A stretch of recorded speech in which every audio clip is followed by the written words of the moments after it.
when you see the old demolitions of these old buildings. It looks like one of those scenes of an old building being purposely dynamited and blown up. Anybody who's ever watched a building being demolished on purpose knows that if you're going to do this, you have to get at the under-infrastructure of a building and bring it down. The way the structure is collapsing, this was the result of something that was planned. It's not accidental that the first tower just happened to collapse and then the second tower just happened to collapse in exactly the same way.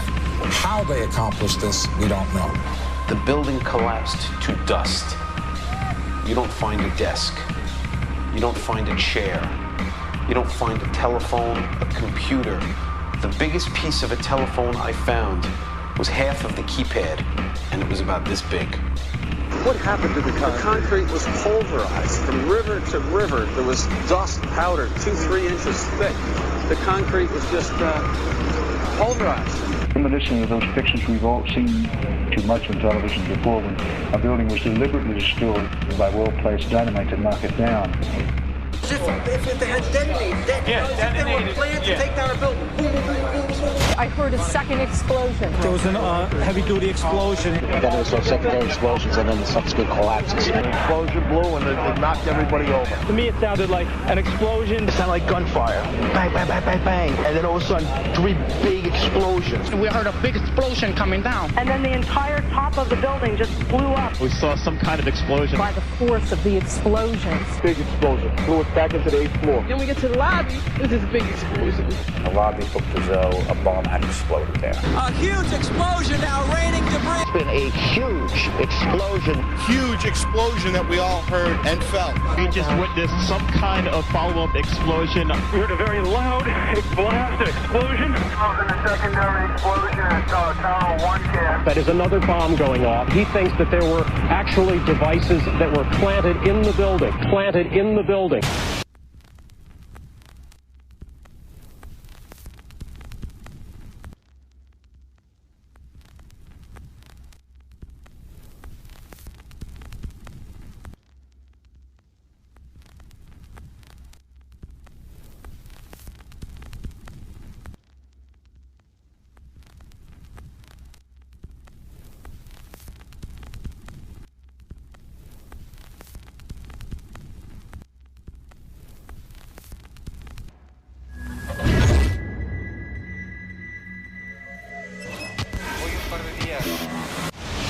I don't think anybody could have predicted that they would try to use an airplane as a missile, a hijacked airplane as a missile. Nobody in our government, at least, and I don't think the prior government that could envision flying airplanes into buildings. No specific threat involving really domestic operation or involving what happened, obviously, the city's airliner and so forth. There were no warning signs that I'm aware of. USA Today reports that in the 2 years before the attacks on September the 11th, NORAD conducted exercises using hijacked airliners as weapons. And one target was the World Trade Center.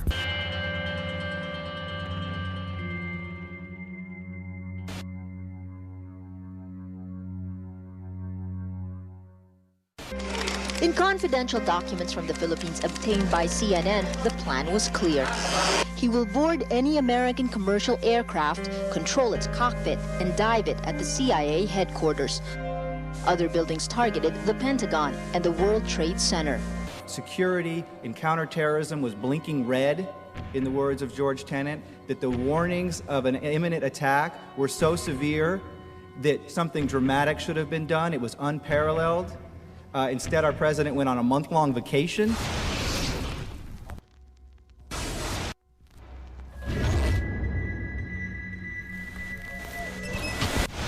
The head of Pakistani intelligence at the ISI, Mahmoud Ahmed, requested Omar Sheikh to wire $100,000 to Mohammed Atta, who was the lead hijacker. Hijacker Mohammed Atta received wire transfers via Pakistan. The man sending the money to Atta is believed to be Ahmed Umar Saeed Sheikh. Omar Sheikh admitted he was supported by the Pakistan government's intelligence service, the ISI.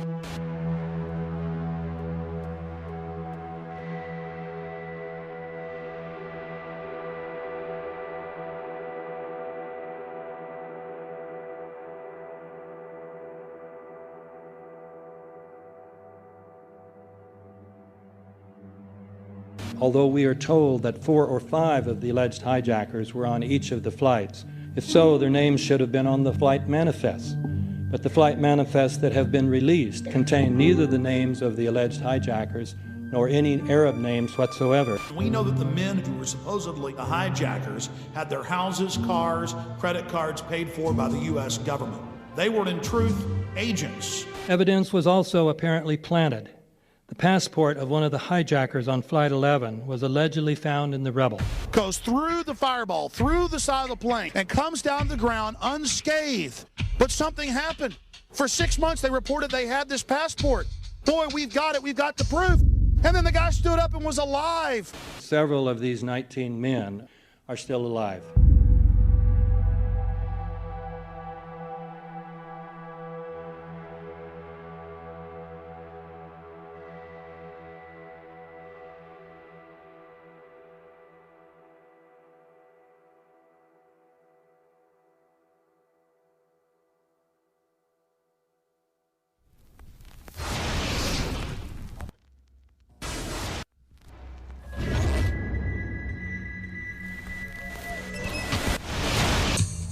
Of course we're after Saddam Hussein, bin Laden. He's January 2001, the Bush administration orders the FBI and intelligence agencies to back off investigations involving the bin Laden family, including 2 of Osama bin Laden's relatives, who were living, guess where, in Falls Church, Virginia, right next to CIA headquarters. When he was already America's most wanted criminal, he reportedly spent 2 weeks in the American hospital in Dubai, was treated by an American doctor, and visited by the local CIA agent.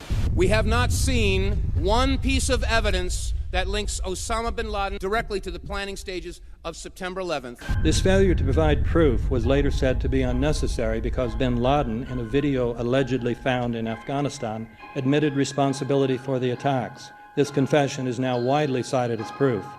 But the man in this video has darker skin, fuller cheeks, and a broader nose than the Osama bin Laden of all other videos. We again seem to have planted evidence. In 1976, Osama's older brother Salim bin Laden hired a man in Texas by the name of Jim Bath to handle all the investments in the United States for the bin Laden family. Jim Bath also happens to be a personal, almost lifelong friend and former Air National Guard pilot with George W. Bush. The connections between the Bushes and the bin Ladens become much more clear when George Herbert Walker Bush made trips to Saudi Arabia in 1998 and 2000 to meet with the bin Laden family on behalf of a company called the Carlyle Group.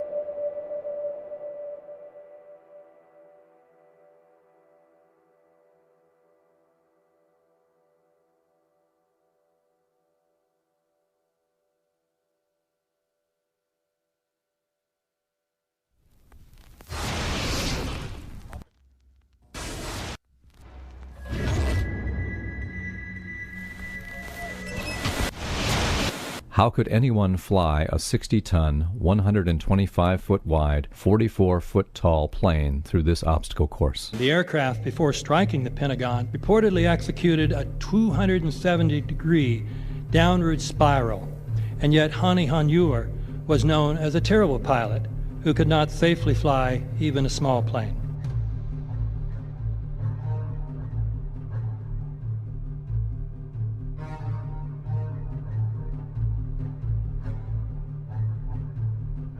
No seats, no luggage, no bodies. Nothing but bricks and limestone. The official explanation is that the intense heat from the jet fuel vaporized the entire plane. Flight 77 had 2 Rolls-Royce engines made of steel and titanium alloy and weigh 6 tons each. So people that got broken legs in the basement, people that got reconstructive surgery because the walls hit them in the face.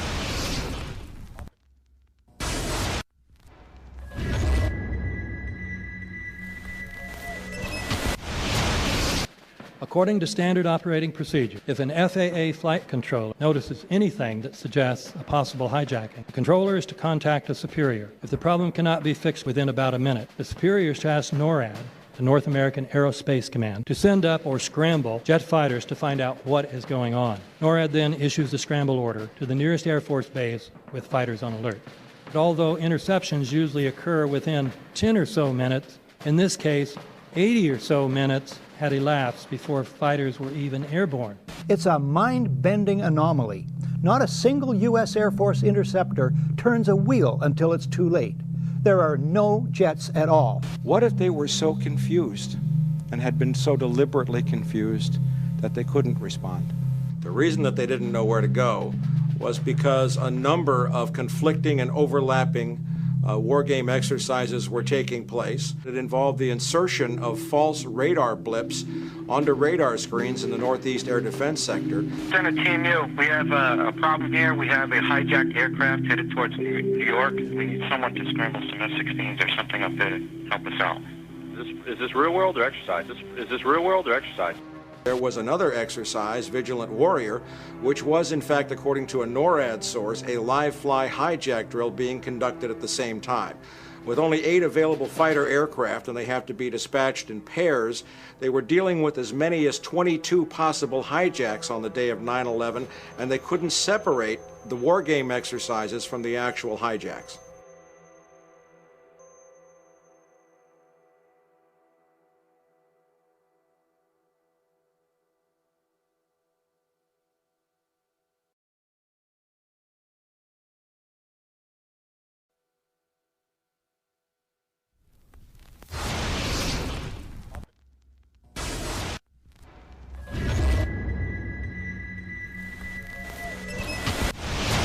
Page 172.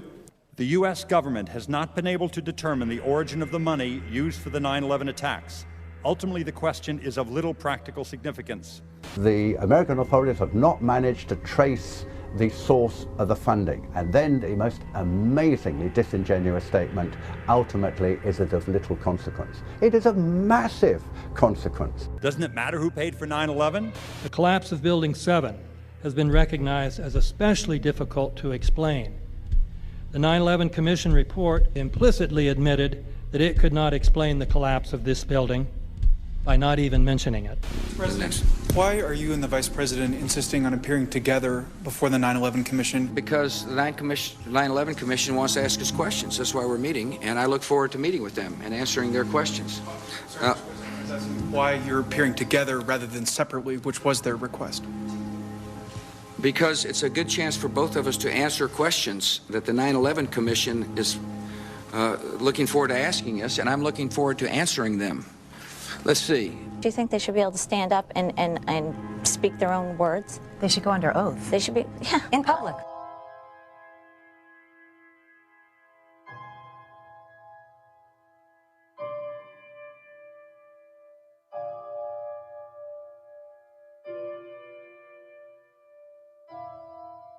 Don't you think that the families deserve to have a transcript or to be able to see what you Adam, said? you asked me that question yesterday. I got the same answer, yeah.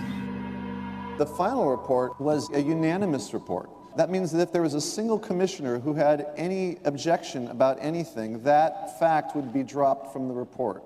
We have found out that he not only served on the transition team of the Bush administration, that he was a person who wrote a draft memo for the setup of the Bush administration's National Security Council, that he was an individual who wrote the preemptive war strategy that was eventually used for the war in Iraq, that he is a close friend of Condoleezza Rice's.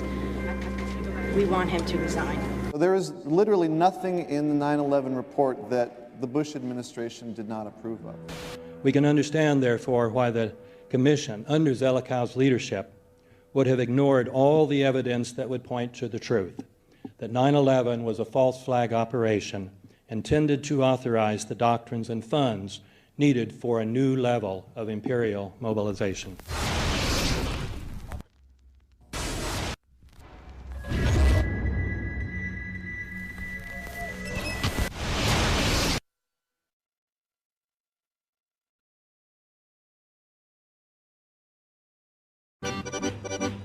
armed with knives, armed with chemical, biological, nuclear weapons. Fanatics, terrorists, September 11th. September 11th, killers, September 11th, terrorists. Terrorists of Al-Qaeda, terrorists, nuclear weapons, terrorists. 9/11, terror, terrorist, evil. September 11th, September 11th. The terrorists, war and danger. September 11th, terrorism, global terrorism, terrorism, terrorists, terrorists, terrorists, terrorists, terrorists, the terror, terrorists, terrorists, terrorism. September 11th, global terrorism, terrorists, terrorism. September 11th, world terrorism, terrorism. September 11th, global terrorism. September the 11th, terror. Weapons of mass destruction. September the 11th, September the 11th, terrorists. The evil terrorists, no. Terrorism. The words are hypnotically repeated. Terrorism, terrorist, terrorist threat, and of course, believed to be linked to Al-Qaeda. But it's the so-called war on terrorism that's in our faces practically 24/7 as the inescapable focus of our existence. One day, our grandchildren will look back on this time and ask, how was the war on terror won? The entire U.S. ruling class, ruling elite, comes to see terrorism as the preferred means, indeed the only means, to provide social cohesion, to provide an enemy image for the society to keep it together. According to neocon theory from Carl Schmitt, you have to have an enemy image in order to have a society. It's a very dangerous thing because now it means that the entire social order, the political parties, intellectual life, politics in general, all based on a monstrous myth.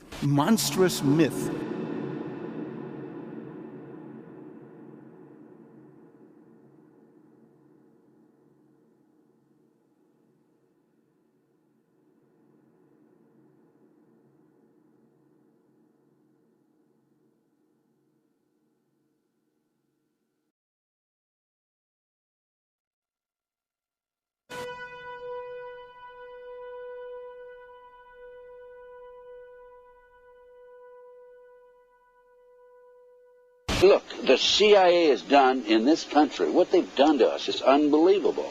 Look at the terrorist acts that have occurred. The CIA behind most, if not all of them. We had the Marine barracks.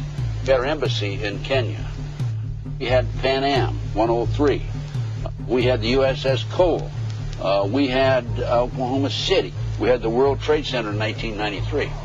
That helped the terrorists blow up the World Trade Center the first time. They built the bomb. They got the driver's license.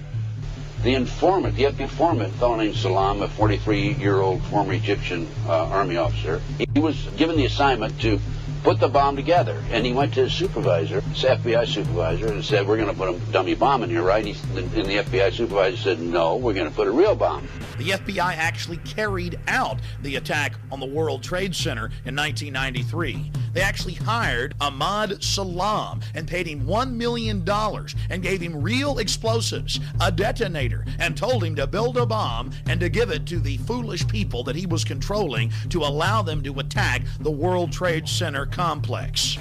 Unfortunately for them, there were only 6 people killed, not enough to pass the legislation. So what happened is 2 years later, April 19, 1995, down comes Oklahoma City Murrah building, 168 people killed.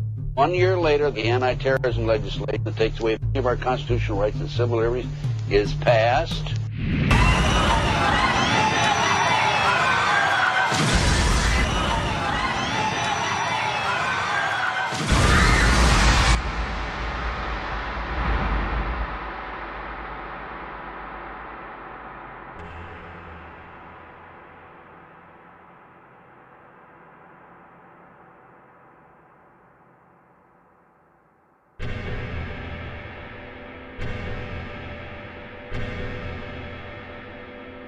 Because at 9:30 this morning, we were actually running an exercise for over a company of 1,000 people in London, based on simultaneous bombs going off precisely at the railway stations that happened this morning.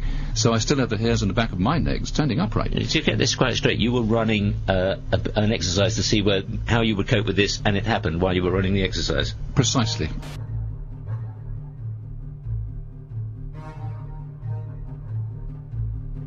Supposed to believe is some kind of coincidence, there was also an anti-terrorist drill going on 7/7. And again, just like 9/11, they were talking about attacks on the same targets, the same kind of tube stations, and exactly the same time as the actual attack happened, providing some kind of cover for what must be operations orchestrated in some way by the state.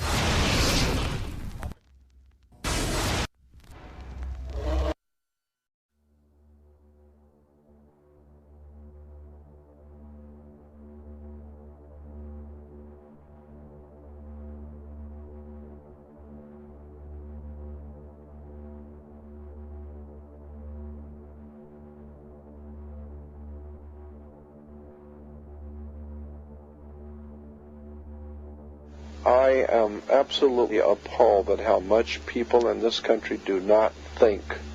We are given to understand that an Arabic guy out there up in the mountains financed the most elaborate attack on this country. Do you think some people in a cave, were able to have NORAD stand down? Do you think that people in a cave were able to have all of this happen?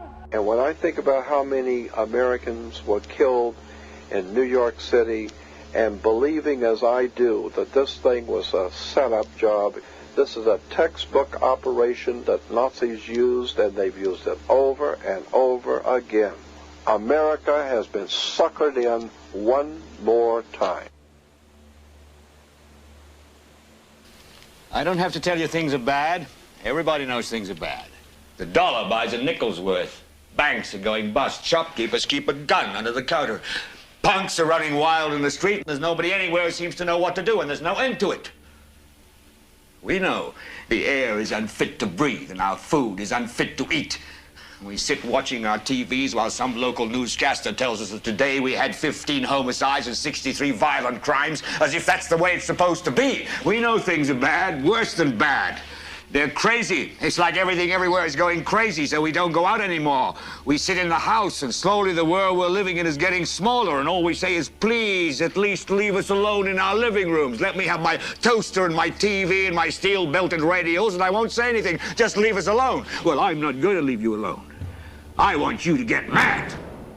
I don't want you to protest. I don't want you to riot. I don't want you to write to your congressman because I wouldn't know what to tell you to write. I don't know what to do about the depression and the inflation and the Russians and the crime in the street. All I know is that first, you've got to get mad. You've got to say, I'm a human being. God damn it. My life has value.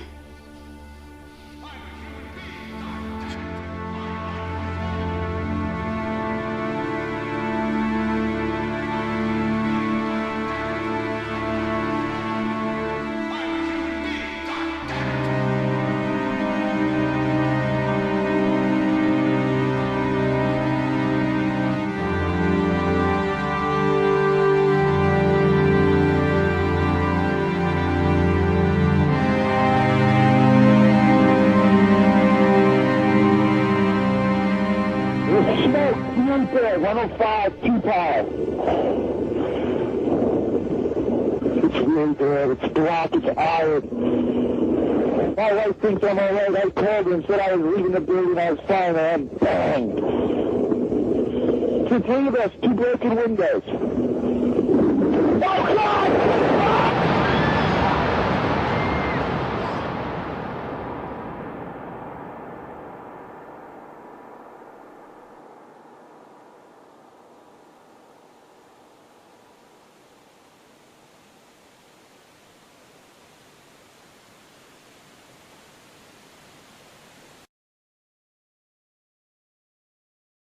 Ladies and gentlemen, the very word secrecy is repugnant in a free and open society, and we are, as a people, inherently and historically opposed to secret societies, to secret oaths, and to secret proceedings.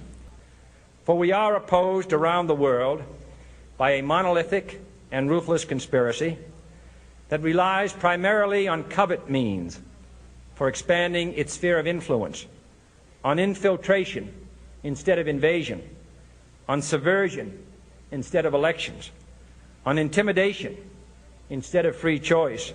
It is a system which has conscripted vast human and material resources into the building of a tightly knit, highly efficient machine that combines military, diplomatic, intelligence, economic, scientific, and political operations. Its preparations are concealed, not published. Its mistakes are buried, not headlined. Its dissenters are silenced, not praised. No expenditure is questioned, no secret is revealed. That is why the Athenian lawmaker Solon decreed it a crime for any citizen to shrink from controversy. I am asking your help in the tremendous task of informing and alerting the American people, confident that with your help, man will be what he was born to be, free and independent.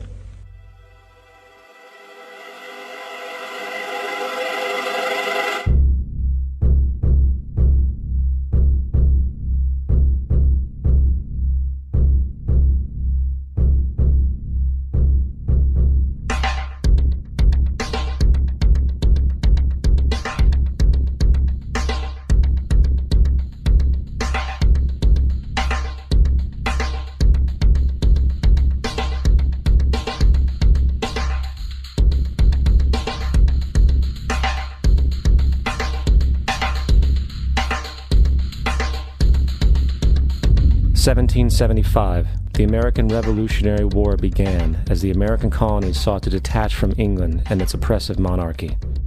Though many reasons are cited for the revolution, one in particular sticks out as the prime cause: that King George III of England outlawed the interest-free, independent currency the colonies were producing and using for themselves, in turn forcing them to borrow money from the Central Bank of England at interest, immediately putting the colonies into debt. And, as Benjamin Franklin later wrote, the refusal of King George III to allow the colonies to operate an honest money system which freed the ordinary man from the clutches of the money manipulators was probably the prime cause of the revolution. In 1783, America won its independence from England. However, its battle against the central bank concept and the corrupt, greed-filled men associated with it had just begun. So what is a central bank? A central bank is an institution that produces the currency of an entire nation. Based on historical precedent, two specific powers are inherent in central banking practice: the control of interest rates and the control of the money supply, or inflation. The central bank does not simply supply a government's economy with money, it loans it to them at interest. Then, through the use of increasing and decreasing the supply of money, the central bank regulates the value of the currency being issued. It is critical to understand that the entire structure of this system can only produce one thing in the long run: debt. It doesn't take a lot of ingenuity to figure this scam out.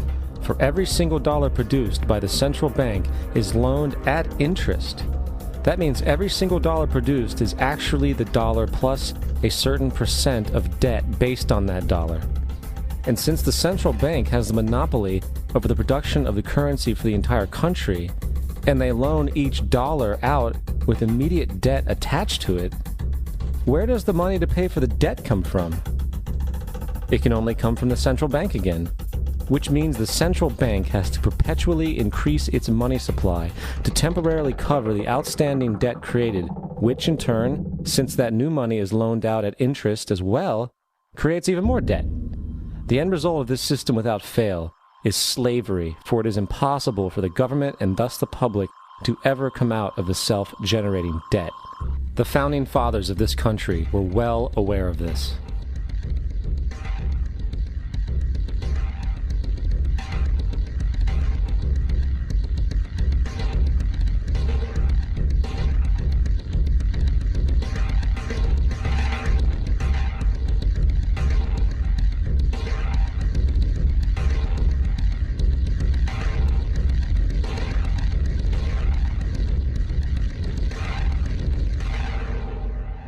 By the early 20th century, the U.S. had already implemented and removed a few central banking systems, which were swindled into place by ruthless banking interests.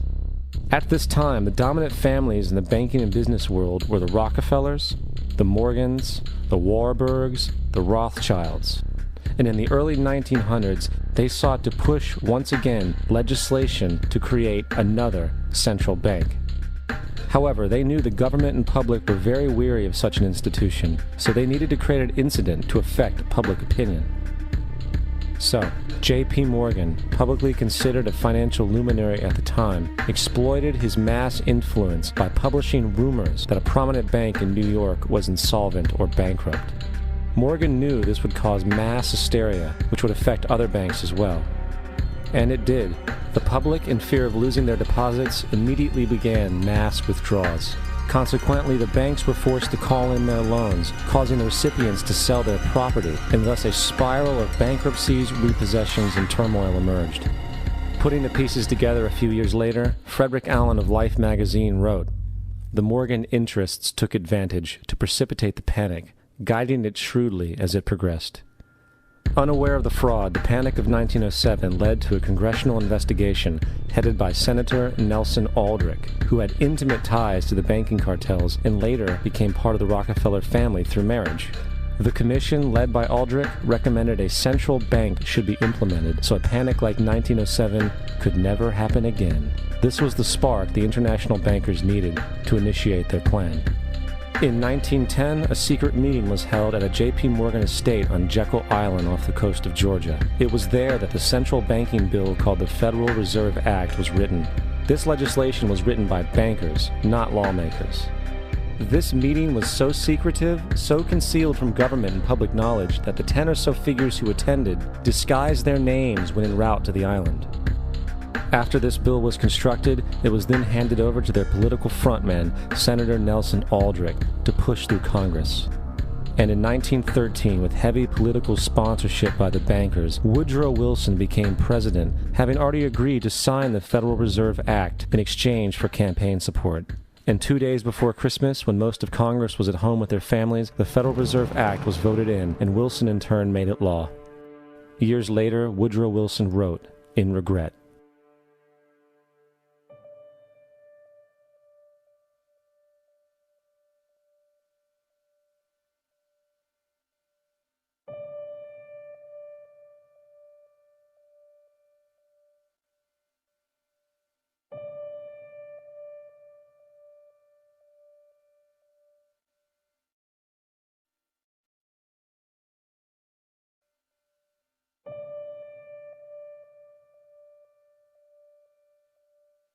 Congressman Louis McFadden also expressed the truth after the passage of the bill. A world banking system was being set up here, a superstate controlled by international bankers, acting together to enslave the world for their own pleasure. The Fed has usurped the government. Now, the public was told that the Federal Reserve System was an economic stabilizer, and inflation and economic crises were a thing of the past. Well, as history has shown, nothing is further from the truth. The fact is, the international bankers now had a streamlined machine to expand their personal ambitions. It's alive! It's alive! It's alive! For example, from 1914 to 1919, the Fed increased the money supply by nearly 100%, resulting in extensive loans to small banks and the public. Then, in 1920, the Fed called in mass percentages of the outstanding money supply, thus resulting in the supporting banks having to call in huge numbers of loans, and, just like 1907, bank runs, bankruptcy, and collapse occurred. Over 5,400 competitive banks outside of the Federal Reserve System collapsed, further consolidating the monopoly of a small group of international bankers. Privy to this crime, Congressman Lindbergh stepped up and said in 1921, "Under the Federal Reserve Act, panics are scientifically created. The present panic is the first scientifically created one, worked out as we figure a mathematical equation." However, the Panic of 1920 was just a warm-up. From 1921 to 1929, the Fed again increased the money supply, resulting once again in extensive loans to the public and banks. There was also a fairly new type of loan called a margin loan in the stock market. Very simply, the margin loan allowed an investor to put down only 10% of a stock's price, with the other 90% being loaned through the broker. In other words, a person could own $1,000 worth of stock with only $100 down. This method was very popular in the roaring 1920s, as everyone seemed to be making money in the market. However, there was a catch to this loan. It could be called in at any time and had to be paid within 24 hours. This is termed a margin call, and the typical result of a margin call is the selling of the stock purchased with the loan. So, a few months before October in 1929, J.D. Rockefeller, Bernard Baruch, and other insiders quietly exited the market, and on October 24, 1929, the New York financiers who furnished the margin loans started calling them in masse. This sparked an instantaneous, massive sell-off in the market, for everyone had to cover the margin loans. It then triggered mass bank runs for the same reason, in turn collapsing over 16,000 banks, enabling the conspiring international bankers to not only buy up rival banks at a discount, but to also buy up whole corporations at pennies on the dollar. It was the greatest robbery in American history. But that didn't stop there. Rather than expanding the money supply in order to recover from this economic collapse, the Fed actually contracted it, fueling one of the largest depressions in history. Once again outraged, Congressman Louis McFadden, a longtime opponent of the banking cartels, began bringing impeachment proceedings against the Federal Reserve Board, saying of the crash and depression, it was a carefully contrived occurrence. International bankers sought to bring about a condition of despair so that they might emerge the rulers of us all. Not surprisingly, and after 2 previous assassination attempts, McFadden was poisoned at a banquet before he could push for the impeachment. Now, having reduced the society to squalor, the Federal Reserve bankers decided that the gold standard should be removed. In order to do this, they needed to acquire the remaining gold in the system. So, under the pretense of helping to end the Depression, came the 1933 gold seizure. Under the threat of imprisonment for 10 years, everyone in America was required to turn in all gold bullion to the Treasury, essentially robbing the public of what little wealth they had left. And at the end of 1933, the gold standard was abolished. If you look at a dollar bill from before 1933, it says it is redeemable in gold. You look at a dollar bill today, it says it is legal tender, which means it is backed by absolutely nothing. It is worthless paper. The only thing that gives our money value is how much of it is in circulation. Therefore, the power to regulate the money supply is also the power to regulate its value, which is also the power to bring entire economies and societies to its knees.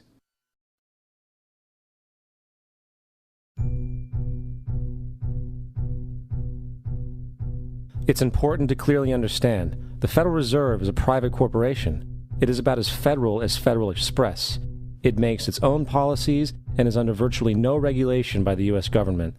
It is a private bank that loans all the currency at interest to the government, completely consistent with the fraudulent central banking model that the country sought to escape from when it declared independence in the American Revolutionary War.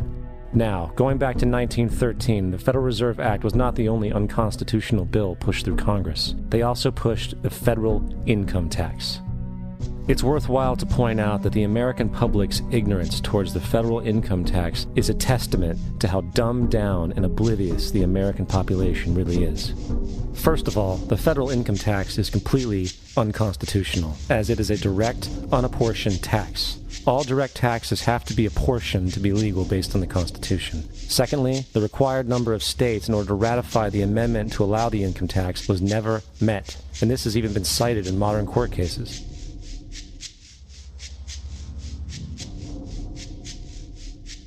Third, at the present day, roughly 35% of the average worker's income is taken from them via this tax. That means you work 4 months out of the year to fulfill this tax obligation. And guess where that money goes? It goes to pay the interest on the currency being produced by the fraudulent Federal Reserve Bank, a system that does not have to exist at all. The money you make working 4 months out of the year goes almost literally into the pockets of the international bankers who own the private Federal Reserve Bank. And fourth, even with the fraudulent government claim as to the legality of the income tax, there is literally no statute, no law in existence that requires you to pay this tax, period. I really expected that, of course there's a law that you can point to in the law book, the code, that requires you to file a tax return. Of course there is. I was at that point where I couldn't find the statute that clearly made a person liable. At least not me and most people I know, and I had no choice in my mind except to resign. Based on the research that I did throughout the year 2000 and that I'm still doing, I have not found that law. I've asked Congress, we've asked a lot of people in the IRS commissioners, helpers. They can't answer, because if they answer, the American people are going to know that this whole thing is a fraud. I haven't filed an federal income tax return since I left. I have not filed a tax return since 1999. the income tax is nothing less than the enslavement of the entire country. Now, the control of the economy and the perpetual robbery of wealth is only one side of the Rubik's Cube the bankers hold in their hands. The next tool for profit and control is war. Since the inception of the Federal Reserve in 1913, a number of large and small wars have commenced. The three most pronounced were World War I, World War II, and Vietnam. World War I. In 1914, European wars broke out centered around England and Germany. The American public wanted nothing to do with the war. In turn, President Woodrow Wilson publicly declared neutrality. However, under the surface, the U.S. administration was looking for any excuse it could find to enter it. In a noted observation by Secretary of State William Jennings, the large banking interests were deeply interested in the World War because of the wide opportunities for large profits. It's important to understand that the most lucrative thing that can happen for the international bankers is war, for it forces the country to borrow even more money from the Federal Reserve Bank at interest. Woodrow Wilson's top advisor and mentor was Colonel Edward House, a man with intimate connections with the international bankers who wanted in the war. In a documented conversation between Colonel House, Wilson's advisor, and Sir Edward Grey, the Foreign Secretary of England, regarding how to get America into the war, Grey inquired, "What will Americans do if Germans sink an ocean liner with American passengers on board?" House responded, "I believe that a flame of indignation would sweep the United States, and that by itself would be sufficient to carry us into war." So, on May 7, 1915, on essentially the suggestion of Sir Edward Grey, a ship called the Lusitania was deliberately sent into German-controlled waters, where German military vessels were known to be. And, as expected, German U-boats torpedoed the ship, exploding stored ammunition, killing 1,200 people. To further understand the deliberate nature of this setup, the German embassy actually put advertisements in the New York Times telling people that if they boarded the Lusitania, they did so at their own risk, as such a ship sailing from America to England through the war zone would be liable to destruction. In turn, and as anticipated, the sinking of the Lusitania caused a wave of anger among the American population, and America entered the war a short time after. The First World War caused 323,000 American deaths. J.D. Rockefeller made $200 million off of it. Not to mention the war cost about $30 billion for America, most of which was borrowed from the Federal Reserve Bank at interest, furthering the profits of the international bankers. World War II. On December 7, 1941, Japan attacked the American fleet at Pearl Harbor, triggering our entry into that war. President Franklin D. Roosevelt declared the attack was a day that will live in infamy. A day of infamy indeed, but not because of the alleged surprise attack on Pearl Harbor. After 60 years of surfacing information, it is clear that not only was the attack on Pearl Harbor known weeks in advance, it was outright wanted and provoked. Roosevelt, whose family had been New York bankers since the 18th century, whose uncle Frederick was on the original Federal Reserve Board, was very sympathetic to the interests of the international bankers, and the interest was to enter the war, as we've seen, nothing is more profitable for international bankers than war. In a journal entry by Roosevelt's Secretary of War Henry Stimson, dated November 25, 1941, he documented a conversation he had with Roosevelt. The question was, how should we maneuver them into firing the first shot? It was desirable to make sure the Japanese be the ones to do this, so that there should remain no doubt as to who were the aggressors. In the months leading up to the attack on Pearl Harbor, Roosevelt had done almost everything in his power to anger the Japanese, showing a posture of aggression. He halted all of Japan's imports of American petroleum. He froze all the Japanese assets in the United States. He made public loans to nationalist China and supplied military aid to the British, both enemies of Japan in the war, which, by the way, is completely in violation of international war rules. And on December 4th, 3 days before the attack, Australian intelligence told Roosevelt about a Japanese task force moving towards Pearl Harbor. Roosevelt ignored it. So, as hoped and allowed, on December 7, 1941, Japan attacked Pearl Harbor, killing 2,400 soldiers. Before Pearl Harbor, 83% of the American public wanted nothing to do with the war. After Pearl Harbor, 1 million men volunteered for the war. It is important to note, Nazi Germany's war effort was largely supported by two organizations, one of which was called IG Farben. IG Farben produced 84% of Germany's explosives, and even the Zyklon B used in the concentration camps to kill millions. One of the unspoken partners of IG Farben was J.D. Rockefeller's Standard Oil Company in America. In fact, the German Air Force could not operate without a special additive patented by Rockefeller's Standard Oil. The drastic bombing of London by Nazi Germany, for example, was made possible by a $20 million sale of fuel to IG Farben by the Rockefeller Standard Oil Company. This is just one small point on the topic of how American business funded both sides of World War II. One other treasonous organization worth mentioning is the Union Banking Corporation of New York City. Not only did it finance numerous aspects of Hitler's rise to power, along with actual materials during the war, it was also a Nazi money laundering bank, which was eventually exposed for having millions of dollars of Nazi money in its vaults. The Union Banking Corporation of New York was eventually seized for violations of the Trading with the Enemy Act. Guess who the director and vice president of the Union Bank was? Prescott Bush, our current president's grandfather, and of course our former president's father. Keep that in mind when considering the moral and political dispositions of the Bush family. Vietnam. The United States' official declaration of war on North Vietnam in 1964 came after an alleged incident involving 2 U.S. destroyers being attacked by North Vietnamese PT boats in the Gulf of Tonkin. This was known as the Gulf of Tonkin incident. This single situation was the catalytic pretext for massive troop deployment and full-fledged warfare. One problem, however, the attack on the U.S. destroyers by Vietnamese PT boats never happened. It was a completely staged event to have an excuse to enter the war. Former Secretary of Defense Robert McNamara stated years later that the Gulf of Tonkin incident was a mistake, while many other insiders and officers have come forward, relaying that it was a contrived farce, a complete lie. Once in the war, it was business as usual. In October 1966, President Lyndon Johnson lifted trading restrictions on the Soviet bloc, knowing full well that the Soviets were providing upwards of 80% of North Vietnam's war supplies. Consequently, Rockefeller interests financed factories in the Soviet Union, which the Soviets used to manufacture military equipment and send it to North Vietnam. However, the funding of both sides of this conflict was only one side of the coin. In 1985, Vietnam's rules of engagement were declassified. This detailed what American troops were and were not allowed to do in the war.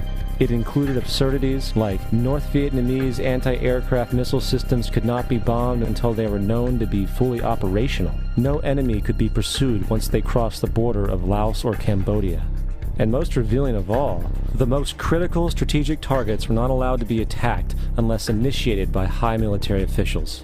Apart from these imposed ludicrous limitations, North Vietnam was informed of these restrictions and therefore could base entire strategies around the limitations of the American forces.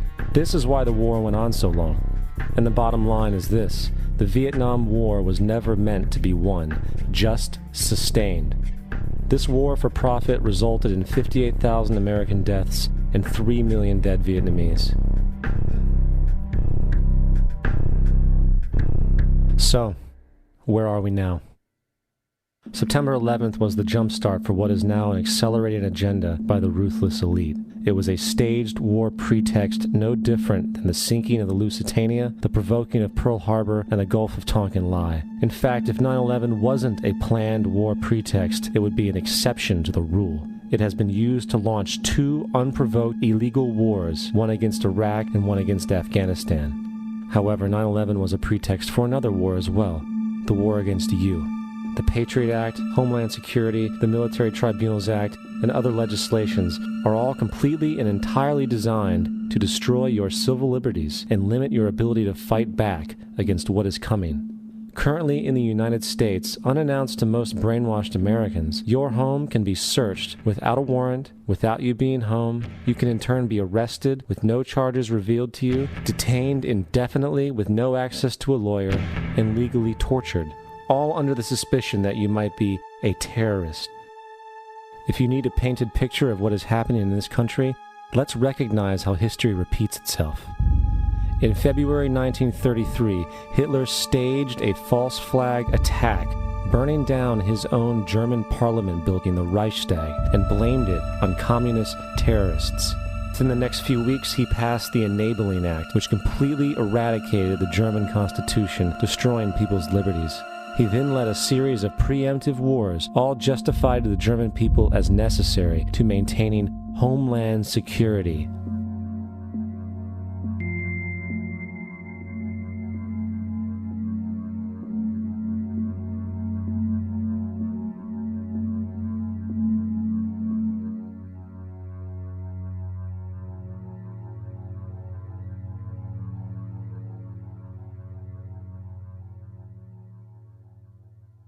Am Schicksal des Kommunismus und der sich mit ihm verbrüdernden anderen Organisationen ändert dies nichts.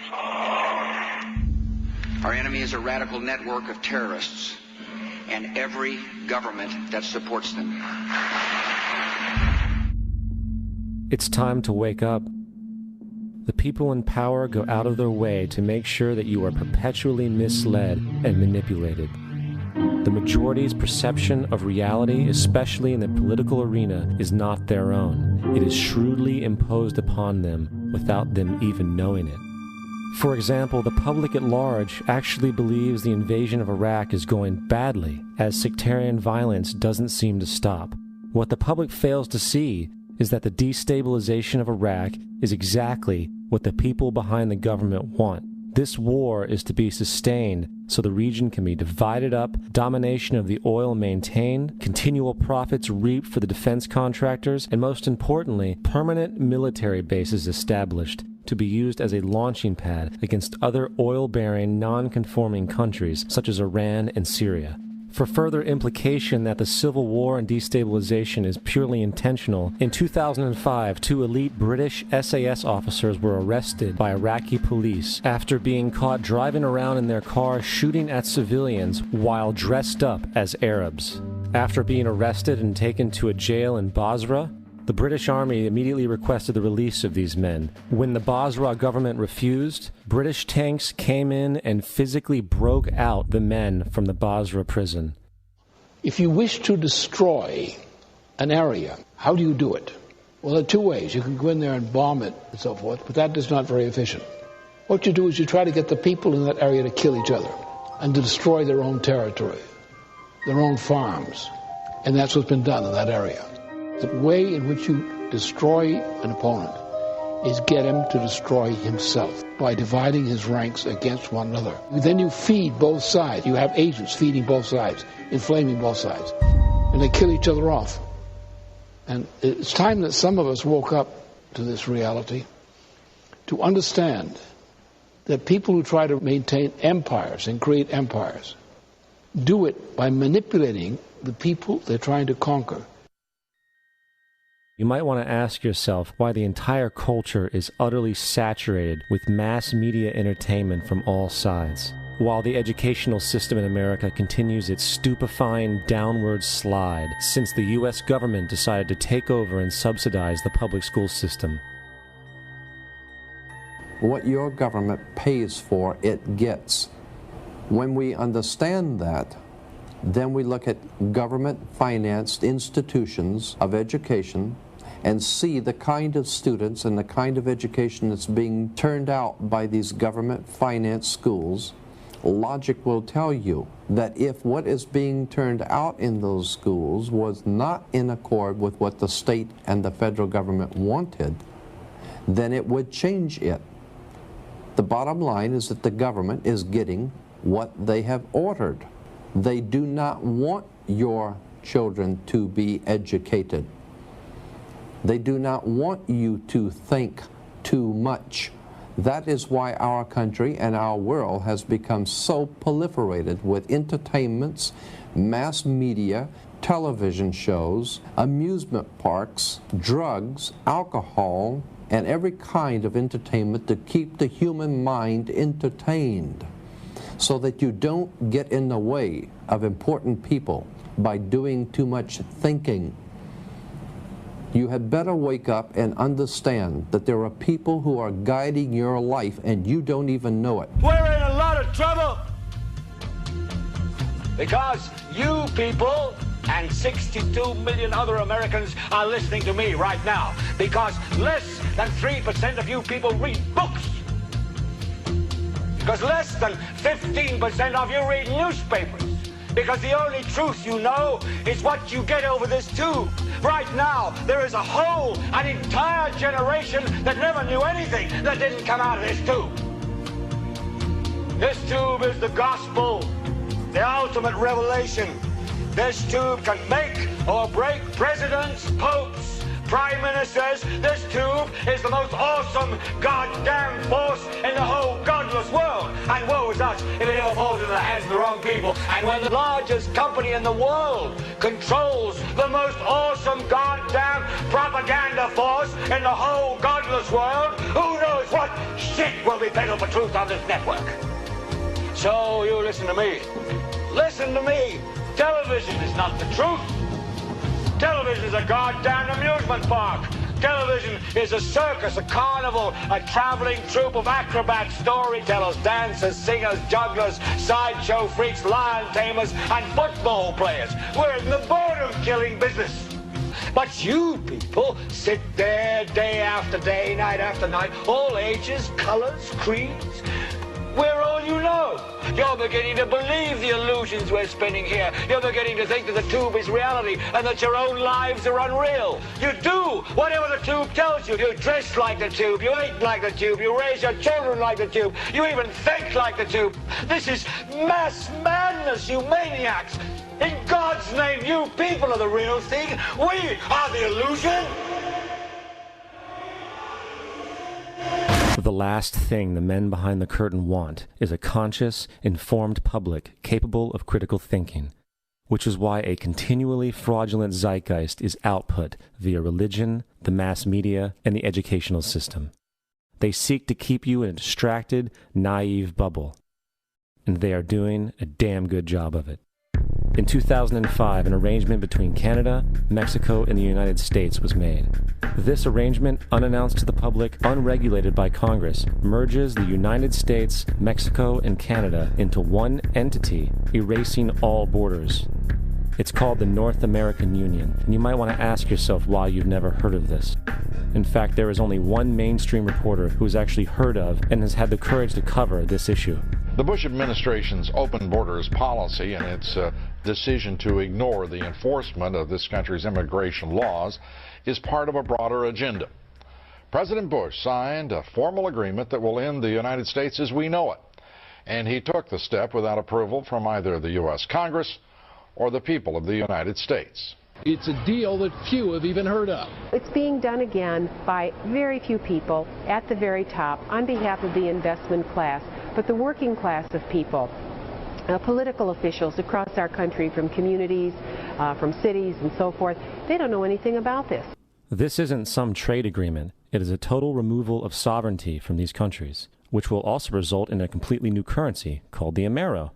Fall.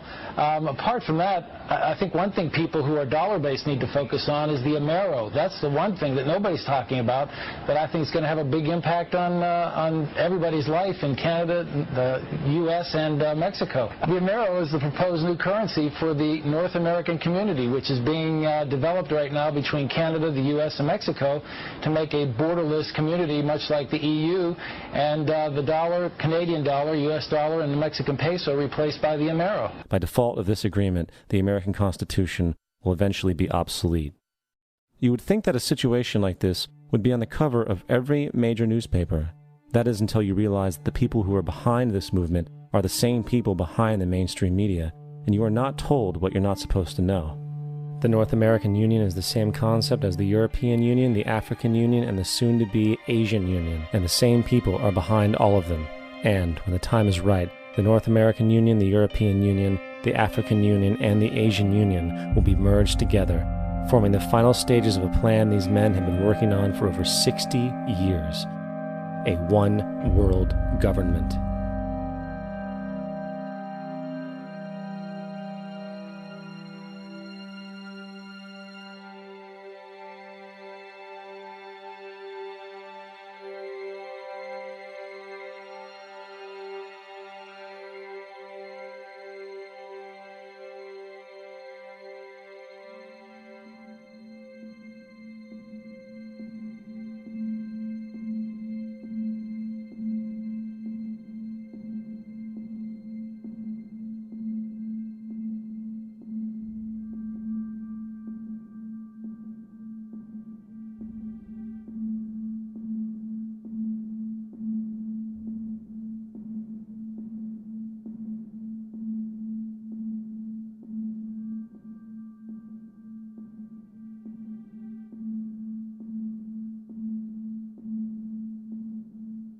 One bank, one army, one center of power.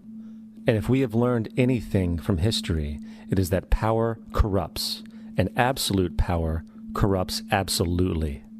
This is Aaron Russo, a filmmaker and former politician. To his left is Nicholas Rockefeller of the infamous Rockefeller banking and business dynasty. After maintaining a close friendship with Nicholas Rockefeller, Aaron eventually ended the relationship, appalled by what he had learned about the Rockefellers and their ambitions. I got a call one day from an attorney woman I knew, and she said, would you like to meet one of the Rockefellers? I said, sure, I'd love to. And we became friends, and he began to divulge a lot of things to me. So he said to me one night, he said that there's going to be an event there, and out of that event, you're going to see we're going to go into Afghanistan, so we can run pipelines from the Caspian Sea. We're going to go into Iraq to take the oil and establish a base in the Middle East, and we're going to go into Venezuela and try and get rid of Chavez. And the first two they've accomplished. Chavez they didn't accomplish. And he said you're going to see guys going into caves looking for looking for people that they're never going to find. You know, he was laughing about the fact that you have this war on terror. There's no real enemy. He's talking about how by having this war on terror, you can never win it because it's an eternal war. And so you can always keep taking people's liberties away. And I said, how are you going to convince people that this war is real? He said, but the media can convince everybody it's real. I mean, you know, it's just that you keep talking about things. You keep saying it over and over and over again, and eventually people believe it. You know, you created the Federal Reserve in 1913 through lies. You create 9/11, which is another lie. Through 9/11, then you're fighting a war on terror, and now all of a sudden you go into Iraq, which was another lie, and now they're going to do Iran. You know, and it's all one thing leading to another, leading to another, leading to another. Now, I would say to them, what are you doing this for? What's the point of this thing? You have all the money in the world you ever want. You have all the power. I said, you know, you're hurting people. It's not a good thing. And he would say, what do you care about the people for? Take care of yourself and you take care of your family. And then I said to him, what are the ultimate goals here? He said, the ultimate goal is to get everybody in this world chipped with the RFID chip and have all money be on those chips and everything on those chips. And if anybody wants to protest what we do or violate what we want, we just turn off their chip. That's right, microchipped. In 2005, Congress, under the pretense of immigration control and the so-called war on terrorism, passed the Real ID Act, under which it is projected by May 2008, you will be required to carry around a federal identification card, which includes on it a scannable barcode with your personal information. However, this barcode is only an intermediary step before the card is equipped with a VeriChip RFID tracking module, which will use radio frequencies to track your every move on the planet. If this sounds foreign to you, please note that the RFID tracking chip is already in all new American passports. And the final step is the implanted chip, which many people have already been manipulated into accepting under different pretenses. We have a Florida family who are really pioneers in a brave new world. They have volunteered to be the first ever to have microchip identification devices implanted into their body. After 9/11, I was really concerned with the security of my family. I wouldn't mind having something planted permanently in my arm that would identify me. In the end, everybody will be locked into a monitored control grid where every single action you perform is documented. And if you get out of line, they can just turn off your chip, for at that point in time, every single aspect of society will revolve around interactions with the chips. This is the picture that is painted for the future if you open your eyes to see it. A centralized one-world economy where everyone's moves and everyone's transactions are tracked and monitored, all rights removed. The most incredible aspect of all. These totalitarian elements will not be forced upon the people. The people will demand them. For the social manipulation of society through the generation of fear and division has completely detached humans from their sense of power and reality. A process which has been going on for centuries, if not millennia. Religion, patriotism, race, wealth, class, and every other form of arbitrary, separatist identification and thus conceit has served to create a controlled population, utterly malleable in the hands of the few. Divide and conquer is the motto, and as long as people continue to see themselves as separate from everything else, they lend themselves to being completely enslaved. The men behind the curtain know this, and they also know that if people ever realize the truth of their relationship to nature and the truth of their personal power, the entire manufactured zeitgeist they prey upon will collapse like a house of cards.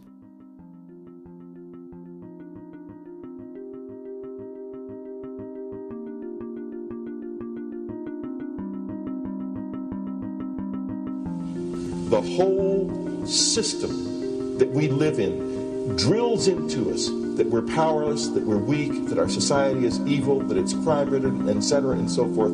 It's all a big, fat lie. We are powerful, beautiful, extraordinary. There is no reason why we cannot understand who we truly are, where we are going. There is no reason why the average individual cannot be fully empowered. We are incredibly powerful beings. You know, I think I spent 30 years of my life, in the first 30, trying to become something. I wanted to become good at things. I wanted to become good at tennis. I wanted to become good at school and grades and everything I kind of viewed in that perspective. I'm not okay the way I am, but if I got good at things, I realized that I had the game wrong. That the game was to find out what I already was. Find out what I already was.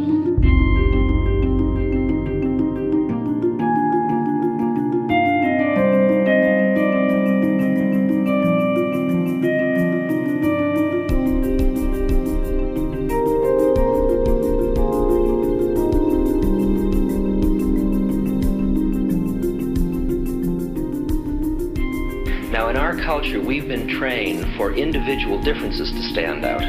So you look at each person, immediately it is brighter, dumber, older, younger, richer, poorer, and we make all these dimensional distinctions, put them in categories and treat them that way. And we get so that we only see others as separate from ourselves in the ways in which they're separate. And one of the dramatic characteristics of experience is being with another person and suddenly seeing the ways in which they are like you, not different from you, and experiencing the fact that which is essence in you and which is essence in me is indeed one. The understanding that there is no other. It is all one. And I wasn't born Richard Albert, I was just born as a human being, and then I learned this whole business of who I am and whether I'm good or bad or achieving or not, all that's learned along the way.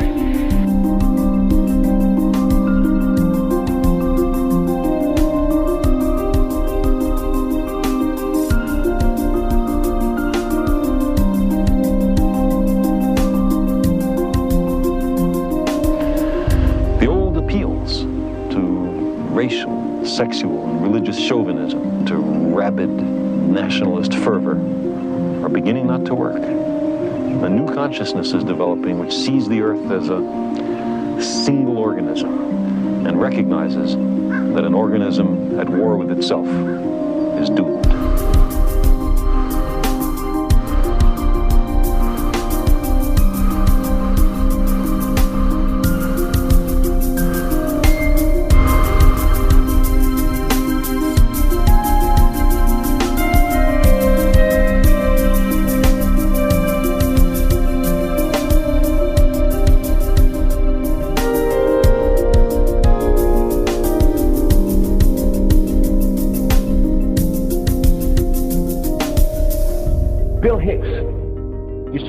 Shows with this. Life's like a ride in an amusement park. And when you go on it, you think it's real, because that's how powerful our minds are. And the ride goes up and down and round and round. It has thrills and chills, and it's very brightly colored. And it's very loud, and it's fun for a while.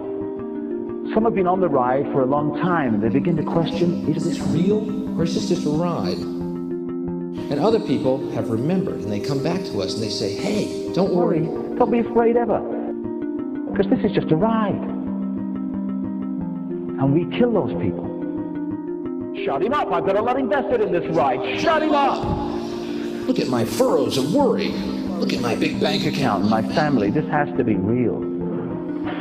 It's just a ride. But we'll kill those good guys who try and tell us that. You ever notice that? And let the demons run amok? But it doesn't matter, because it's just a ride, and we can change it anytime we want. It's only a choice. No effort, no work, no job, no savings of money. Just a choice right now between fear and love.